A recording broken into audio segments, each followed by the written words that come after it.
Hello guys, প্রথমবার আমি এই ইউটিউব চ্যানেলে ব্লগ করছি। তোমরা সবাই সাপোর্ট করো আমাকে।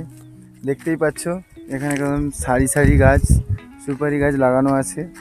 এই পাইপ দিয়ে জল জল বাতানো হয়। এখানে পাইপগুলো পড়ে আছে, দেখতে পাচ্ছ অনেকগুলো পাইপ। এই পাইপ দিয়ে যখন মাটি শুকনো হয়ে যায় তখন জল বাতানো হয় এখানে। ফার্স্ট ভিডিও এটা আমার ইউটিউবে আপলোড করব, তোমরা সবাই সাপোর্ট করবে কেমন। দেখতে পাচ্ছ এখানে একটা ট্রাক্টর আছে, দাঁড়িয়ে আছে। ট্রাক্টরটা নতুন পূজা হয়েছে মনে হচ্ছে। কর্ণাটকের কি সব তিলক টিলক লাগানো আছে, দেখতে পাচ্ছ। ট্রাক্টর ডালা কি সব তিলক লাগানো আছে। নাকি আম গাছের পাতা নাকি কলা গাছের পাতা কি জানি। এখানে 4 চাকা দাঁড়িয়ে আছে।